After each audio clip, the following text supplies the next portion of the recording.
تمہارا دشمن ہے گڈ، اس کا مطلب ہے کہ تم اپنی زندگی میں کبھی کسی چیز کے لیے کھڑی ہوئی ہو۔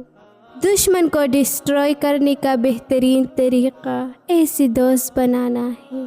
صرف 2 لوگ ہیں جو آپ کو اپنے بارے میں سچ بتا سکتی ہے۔ فرسٹ، دشمن جس نے اپنا غصہ کھو دیا ہے۔ سیکنڈ، دوست جو آپ سے پیار کرتا ہے۔ اپنی دشمن کو پیچھے چھوڑنا اس سے لڑنے سے زیادہ ضروری ہے۔ دشمن کے خلاف بہترین ہتھیار دوسرا دشمن ہے۔ دوست کو معاف کرنے سے دشمن کو معاف کرنا آسان ہے۔ محبت ہی وہ طاقت ہے جو دشمن کو دوست میں بدل سکتی ہے۔ مستقبل کی دشمن ہمیشہ بہت اچھی لوگ ہوتے ہیں۔ ایک عقل مند آدمی اپنی دوستوں سے احمق سے زیادہ اپنی دشمنوں سے فائدہ اٹھاتا ہے۔ یہ آپ کی دشمن اور آپ کی دوست کو مل کر کام کرتی ہے۔ آپ کی دل کو ٹھیس پہنچاتی ہے۔ ایک آپ پر بہتان لگاتا ہے اور دوسرا آپ کو خبر پہنچاتا ہے۔ اچھا بننا آسان ہے، یہاں تک کہ دشمن کے لیے بھی کردار کی کمی سے۔ اگر ہم اپنی دشمنوں کی حقیقی تاریخ پڑھ سکتے ہیں تو ہمیں ہر انسان کی زندگی میں دکھ اور تکلیف اس قدر ملنی چاہیے کہ تمام دشمنی کو ختم کر سکے۔ میں نہیں جانتا کہ یہ لوگ دشمن پر کیا اثر ڈالیں گے، لیکن خدا کی قسم یہ مجھے خوفزدہ کر رہے ہیں۔ آخر میں ہم اپنی دشمنوں کی باتیں نہیں بلکہ اپنے دوستوں کی خاموشی کو یاد رکھیں گی۔ آپ کی دشمن کے خلاف آپ کا رد عمل آپ کو آپ کی دشمن سے زیادہ نقصان پہنچا سکتا ہے۔ ظالم ہونا کچھ بھی نہیں ہے جب تک کہ آپ ایسی یاد نہ رکھیں۔ امن کی 5 دشمن ہمارے ساتھ رہتے ہیں: لالچ، خواہش، حسد، غصہ اور غرور۔ اگر ان کو ختم کر دیا جائے تو ہمیں ہمیشہ کے لیے سکون سے لطف اندوز ہونا چاہیے۔ اپنی دشمنوں کو معاف کرو لیکن ان کی نام کبھی نہ بولو۔ ایک مشتبہ دوست ایک خاص دشمن سے بدتر ہوتا ہے۔ آدمی کو ایک چیز یا دوسری چیز ہونے دو اور پھر ہم جانتے ہیں کہ اس سے کیسے ملنا ہے۔ غیرت اور نیک نیتی کی یقین کے علاوہ کبھی بھی ہار نہ مانو، کبھی بھی زبردستی کے سامنے نہ جھکنا۔ دشمن کی ظاہری طور پر زبردست طاقت کے سامنے کبھی نہ جھکنا۔ اپنی دشمنوں سے پیار کرو، ان کے ساتھ بھلائی کرو جو تم سے نفرت کرتی ہے۔ دوستوں کے ساتھ دوستی کرنا کافی آسان ہے، لیکن جو اپنے آپ کو اپنا دشمن سمجھتا ہے اس سے دوستی کرنا ہی سچی مذہب کی اصل ہے۔ دوسرا محض بزنس ہے۔ خود سے ہمارا سب سے بڑا انمی ہے، اور اگر ہم اس کے آگے جھک جائے تو ہم اس دنیا میں کبھی بھی عقل مندی کا کام نہیں کر سکتے۔ ایک مشترکہ خطرہ سخت ترین دشمنوں کو بھی متحد کرتا ہے۔ کسی بھی ادارے کی کامیابی ہونے کا زیادہ امکان نہیں ہے جتنا دشمن سے چھپا ہوا ہے، جب تک کہ وہ پھانسی کے لیے تیار نہ ہو جائے۔ دوست آتے اور جاتے ہیں لیکن دشمن جمع ہوتی ہے۔ دوست وہ ہے جس کی وہی دشمن ہو جو آپ کے پاس ہے۔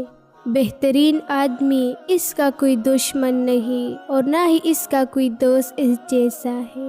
ہم اپنی دوست بناتے ہیں، ہم اپنی دشمن بناتے ہیں، لیکن خدا ہمارے اگلے دروازے کو پڑوسی بناتا ہے۔ یہ خاندان میں باپ کا بے شکر مقام ہے، سب کے لیے فراہم کرنے والا اور سب کا دشمن۔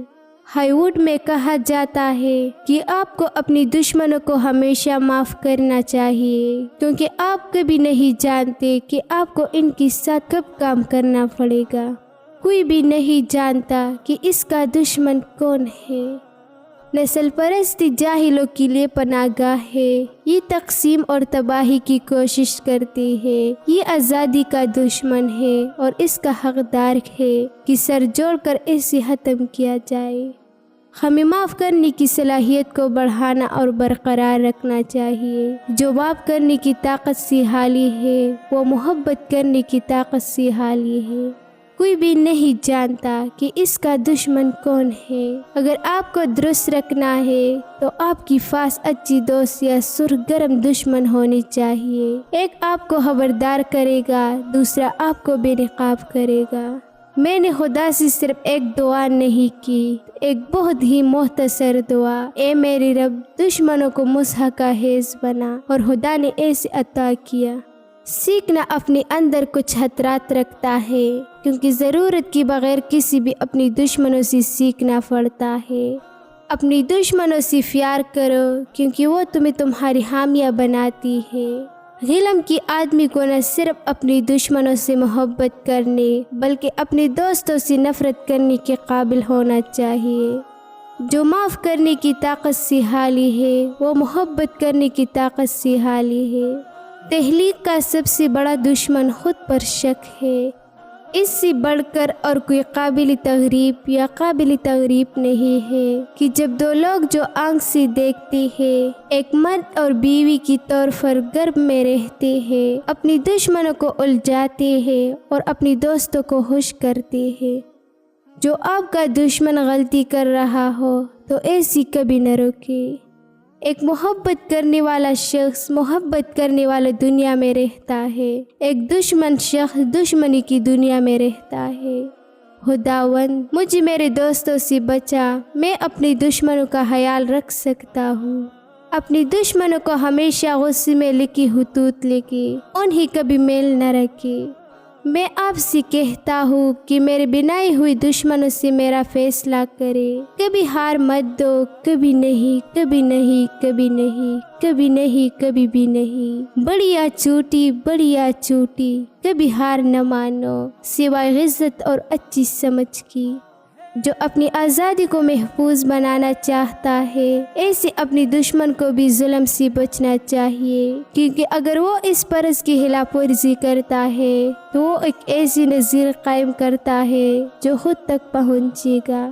مرد امن کے لیے کوشش کرتے ہیں، لیکن یہ ان کی دشمن ہے، انہیں طاقت دیتے ہیں، اور میں سمجھتا ہوں کہ اگر انسان کے پاس دشمن نہ ہوتی تو ایسے انہیں ایجاد کرنا پڑتا ہے، کیونکہ اس کی طاقت صرف جدوجہد سے پڑتی ہے۔